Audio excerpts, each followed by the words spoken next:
युद्ध नहीं जिनके जीवन में वो भी बड़े अभागे होंगे। या तो प्रण को तोड़ा होगा या तो रण से भागे होंगे। दोस्तों, ईरान के सर्वोच्च नेता शिया धर्मगुरु अयातुल्ला अली खामनेई ने ना तो कभी प्रण को तोड़ा और ना ही युद्ध से भागे। 28 फरवरी 2028 को हमने ईरान के सर्वोच्च नेता को खो दिया।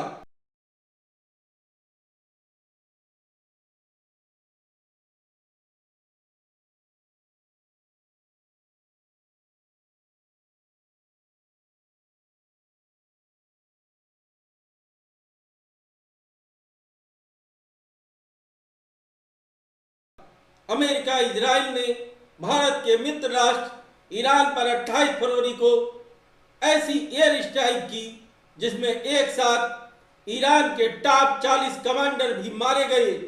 निडर, निर्भीक और साहसी अली खामनेई एक ऐसे नेता थे जिन्होंने अमेरिका के सामने कभी झुकना पसंद नहीं किया। आज अमेरिका लगभग 10 करोड़ लोगों की जान लेने पर तुला है। रमजान के पवित्र महीने में ईरान अमेरिका इजराइल युद्ध से सुलगता खाड़ी देश स्पष्ट प्रमाण है कि साइंस और टेक्नोलॉजी की 21वीं सदी आज उसी साइंस और टेक्नोलॉजी से जल रही है। कैसे दबंग अपनी सुरक्षा के नाम पर कमजोर को सताता ही नहीं, मिटा डालता है। आज समूची दुनिया और संयुक्त राष्ट्र संघ मौन है। आज सारी दुनिया से प्रश्न उठता है, क्या जो इंसान इस पृथ्वी पर अमर नहीं, वह अपनी अहंकार, पावर, पैसे से लाखों ही नहीं करोड़ों कमजोर लोगों को मौत के घाट उतार सकता है? प्रश्न यह भी है, क्या यही है विकास? ऐसी साइंस और टेक्नोलॉजी का क्या फायदा जो समूचे मानव सभ्यता को ही समाप्त करने पर तुला है।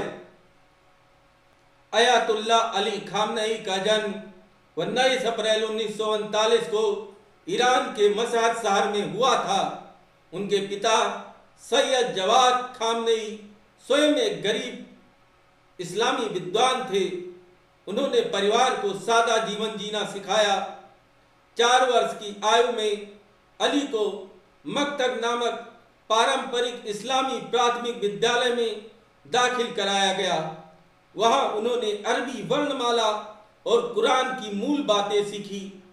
इसके बाद उन्होंने मशहद के सोलीमान खान और नवाब धार्मिक स्कूलों में केवल 5 वर्षों में तार्किकता, दर्शन और इस्लामी धर्मशास्त्र का पूरी पढ़ाई पूरी की। मात्र 18 वर्ष की आयु में वह इराक के नजफ चले गए और वहां के प्रमुख विद्वानों से अध्ययनरत हुए, लेकिन बाद में पिता की इच्छा पर 1958 में कुम लौट आए। 1958 से 1964 तक उन्होंने महान अयातुल्ला मिलानी, अयातुल्ला खुमैनी और अन्य प्रमुख शिक्षकों के अधीन अपना उच्च स्तरीय धार्मिक अध्ययन पूरा किया। 1960 के दशक में खामनेई शाह की तानाशाही के खिलाफ विरोध आंदोलनों में सक्रिय हो गए थे। 1963 की हुसैनिया हिंसा के समय उन्होंने विरोध भाषण दिए और कई बार जेल की यातनाएं सही। जब 1979 में फारस लौटे, अयातुल्ला खुमैनी ने नई क्रांति परिषद बनाई जो खामनेई को उसमें शामिल किया गया। उसके बाद उन्होंने इस्लामी गणराज्य पार्टी के संस्थापक सदस्यों में जगह बनाई। 1980 में रक्षा मंत्रालय में उप मंत्री और रेवोल्यूशनरी गार्ड के पर्यवेक्षक के रूप में नियुक्ति हासिल की। 1981 अक्टूबर में अली खामनेई राष्ट्रपति पद के चुनाव में निर्वाचित हुए। 1986 उन्होंने दूसरा कार्यकाल पूरा किया। 1989 इमाम खोमेनी के निधन के बाद विशेषज्ञ सभा ने अली खामनेई को नए सर्वोच्च नेता के रूप में चुना। इन पदों पर रहते हुए भी उनका प्रभाव दावेदारी सत्ता के साथ विधानसभा और सेना पर भी केंद्रित रहा। राष्ट्रपति के रूप में उनके कार्यकाल में कई प्रभावशाली निर्णय पर उनका अंतिम शब्द माना जाता था। अली खामनेई के नेतृत्व शैली सख्त और केंद्रीकृत रही। सर्वोच्च नेता के रूप में उनके पास सुरक्षा बलों, न्यायपालिका और राज्य मीडिया समेत सभी सरकारी अंगों पर व्यापक नियंत्रण था।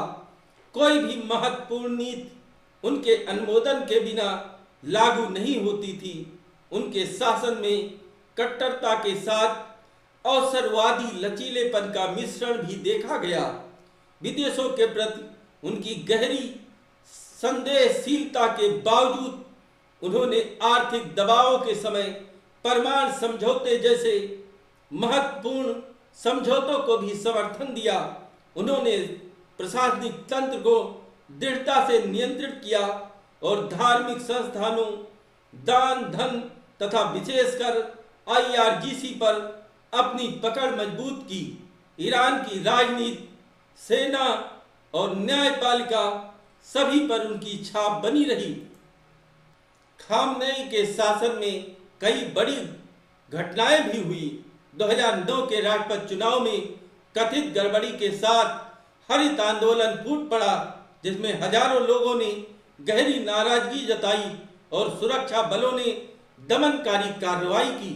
2022 में महीसा अमनी की हिरासत में मृत्यु ने देश भर में नए विरोध फैलाए, जहां प्रदर्शनकारियों ने खुलेआम उनके शासन के खिलाफ नाराबाजी की। ताजा 2025-26 के आर्थिक प्रदर्शनों में भी बड़े पैमाने पर हिंसा हुई, लेकिन यही आंदोलन या स्पष्ट प्रमाण है कि खामनेई के शासन में ईरानियों को अपनी बात रखने और आंदोलन करने का अधिकार था। अंतर्राष्ट्रीय स्तर पर खामनेई की कई नीतियां विवादित रहीं। उन्होंने अक्सर अमेरिका को महापिशाच बताया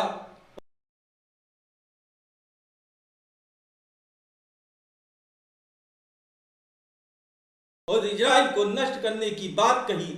देश के परमाणु कार्यक्रम पर भी पश्चिमी प्रतिबंध लगे रहे, क्योंकि उन पर हथियार विकसित करने का शक था। मध्य पूर्व में उन्होंने हमास, हिजबुल्लाह और अन्य सहयोगियों को सुरक्षा तथा आर्थिक सहायता दी, जिससे क्षेत्रीय संघर्षों में उनकी सक्रिय भागीदारी बढ़ी। इन नीतियों के चलते उन्हें मुस्लिम समुदाय में अपार प्रेम और जन समर्थन मिला। ईरान समर्थित देश उन्हें नायक के रूप में देखते हैं। विदेश नीति के मोर्चे पर खामनेई के प्रमुख फैसलों में शामिल है 1979 में अमेरिकी दूतावास कैद के वार्ता दल का नेतृत्व, 2015 में परमाणु समझौते का सहमति आधारित समर्थन और 2018 में अमेरिका द्वारा समझौता छोड़ दिए जाने पर अस्थायी रूप से स्वीकारा, लेकिन कट्टरपंथी रुख भी बनाए रखा। मध्य पूर्व में उनकी प्रतिरोध धुरी नीति के तहत इराक, सीरिया, यमन एवं लेबनान में शिया समूहों को समर्थन दिया, जिनसे ईरान की सैन्य शक्ति का प्रभाव क्षेत्रीय स्तर पर बढ़ा। इन कदमों के चलते ईरान ने अपने आसपास गठबंधन कायम किए और अमेरिका एवं इजराइल को कड़ी टक्कर दी। फिलिस्तीन विवाद में अकेले ऐसे नेता थे जो खुलकर फिलिस्तीन के साथ खड़े रहे और अमेरिका इजराइल का खुलकर विरोध किया। ईरान में खामनेई की लोकप्रियता बहुत ही अधिक है। मीडिया व जनता उन्हें नेता और इमाम की उपाधि देती है। अंतर्राष्ट्रीय स्तर पर भी वे कट्टर इस्लामिक नेता के तौर पर प्रतिष्ठित थे और पश्चिमी सरकारें उनकी मानवाधिकार नीतियों की हमेशा आलोचक रही। लेकिन यह वही पश्चिमी सरकार है जिसने एक साथ 200 ईरानी बालिकाओं को जान ले ली। आज ईरान ही नहीं, समूची दुनिया, पूरा सभ्य समाज द्रवित है। 28 फरवरी 2026 की मध्य रात को ईरानी राज मीडिया ने बताया, अयातुल्ला अली खामनेई इजराइल और अमेरिका के संयुक्त हमले में मारे गए।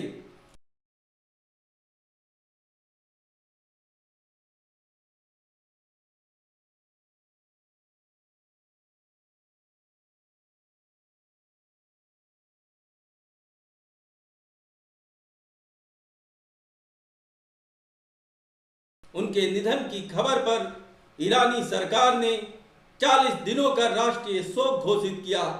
खामनेई की अनपेक्षित मृत्यु ने सत्ता शून्य की स्थिति पैदा कर दी है। ईरानी संविधान के मुताबिक एक अंतरिम नेतृत्व परिषद अस्थायी रूप से शासन चलाएगी और विशेष सभा नए सर्वोच्च नेता का चुनाव करेगी। इस हमले में उनके साथ कई वरिष्ठ सैन्य अधिकारियों की मौत हो गई, जिससे सुरक्षा व्यवस्था पर बड़ा प्रभाव पड़ा। कथित तौर पर उनके बड़े पुत्र मुज्तबा को कभी उत्तराधिकारी माना जाता था, लेकिन अब विशेषज्ञ सभा निर्णय लेगी। दोस्तों, युद्ध का बड़ा मैदान बनते मध्य पूर्व की अंतिम स्थिति तो समय ही बताएगा, लेकिन न तो आतंकी संगठनों को ईरान की मदद सही मानी जा सकती है और न ही ईरान पर हमलों की अमेरिकी दादागिरी। आज सबको पता है, ईरान पर हमला अमेरिकी मित्र देश सऊदी अरब के दबाव में किया गया और सऊदी अरब के साथ खड़ा है पाकिस्तान। सऊदी अरब दिखावे के लिए तो ईरान से संवाद करता है, लेकिन वास्तव में अपनी प्रतिद्वंदी इस्लामी ताकत को कमजोर करना चाहता है। दोस्तों, युद्ध शुरू करना तो आसान होता है, मगर उसे रोकना मुश्किल। छल बल से शुरू यह युद्ध अगर लंबा चला तो मानवता का दमन तो होगा ही, साथ ही विश्व पर तेल का खेल और आर्थिक संकट बहुत भारी पड़ेगा। ईरान कोई छोटा सा द्वीप नहीं, 10 करोड़ आबादी वाला ऐसा मुल्क है जो युद्ध का परिणाम तो नहीं बदल सकता, लेकिन अमेरिका और उसके मित्र राष्ट्र को ऐसा नासूर देगा जो सदियों तक अमेरिका द्वारा भरा नहीं जा सकता। जय हिंद।